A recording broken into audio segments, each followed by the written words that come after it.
Heidi, I had a little special song for you. Do you mind if I enlighten you with a bit of sound ball healing song writing? Am I to close my eyes? Yeah, you can.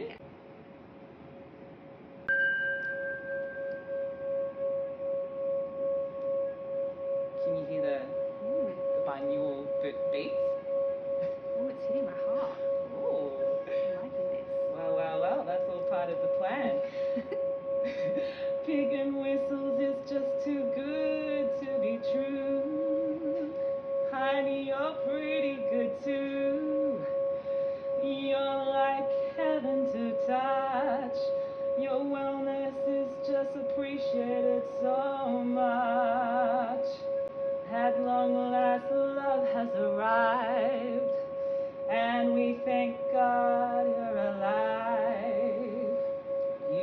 Your body, mind is just too good to be true.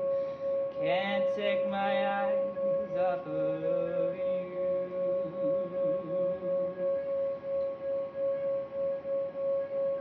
I love you. So, did you enjoy those beats? I thought they were amazing. I thought I'd do that for you because I know how natural you are with your wellness. Like, if there's anyone that lives a healthy lifestyle, it's you. I mean, you work at Pig and Whistles, which is like all in nature. Surrounded by hills. Yeah. The bay over there. Yeah. Kangaroos in the backyard. Really? Oh, yeah.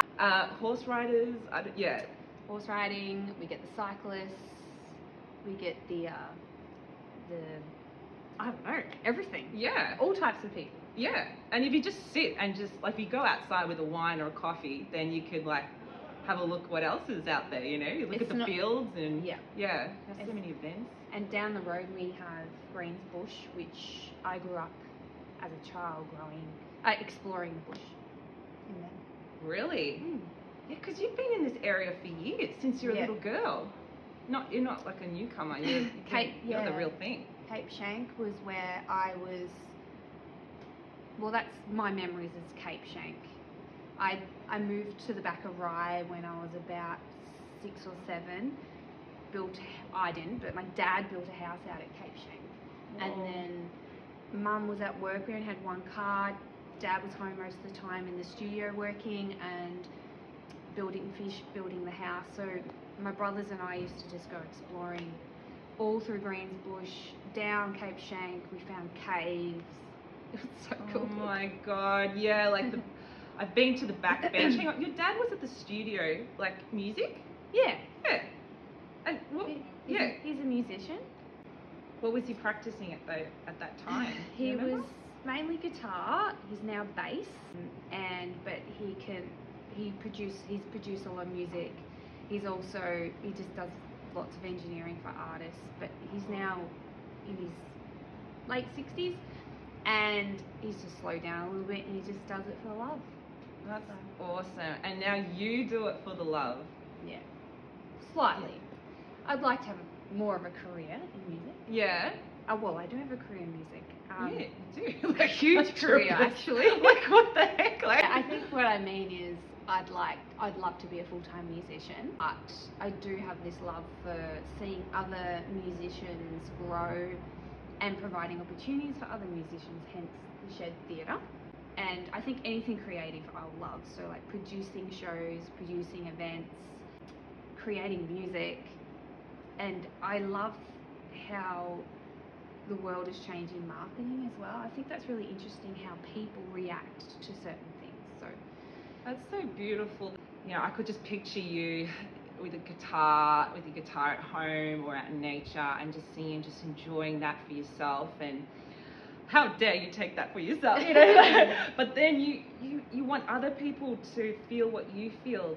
And I know out of my experience with music, it's been my it's been part of my wellness and my therapy when I needed it. But there's nothing like getting paid for it as well, or seeing other people experience in life, to be able to feel purpose and music. It's just so beautiful that you want others to feel that too. And well, everyone has their meaning behind music and what style they like, and there's a reason behind it. But for me, I think music is related to an experience. So in my life growing up, whatever that song or genre has had in a particular experience brings back those emotions and those feelings. Yeah. And it's always growing as you move on with life. So I've always loved country music because of my grandparents, all that Celtic kind of Irish music, or Americana I've sort of loved because I've watched movies throughout my years where it's used that music and I've really enjoyed the movie. Yeah. Do you know what I mean? Yeah. And then, yeah, I think it's just experiences. And then there was music you listened to when I was pregnant with my children, and how that made me feel. And if I go and listen to that now, it kind of brings me back to that moment. So, do your kids remember in your womb the music? Some people have said that their children... I don't know, but I listened to a lot of Dixie Chicks, which was country music, and to be honest, their genre of music is so broad, like me. They just fall for whatever they like at the time. So if they're with their friends, I mean, they're teenagers now, so oldest daughter, she'll have some friends around the fire, have a drink, and they'll put on their particular music, and sometimes that can be country music, sometimes it can be a little bit hip hop. Depends how they're feeling. Yeah, so it's reflected, like they're also doing music now as well. Like we're listening to it, appreciating it. Yeah, absolutely. Yeah. Nice. Oh, thank you so much for chatting. I hope we can chat again next week about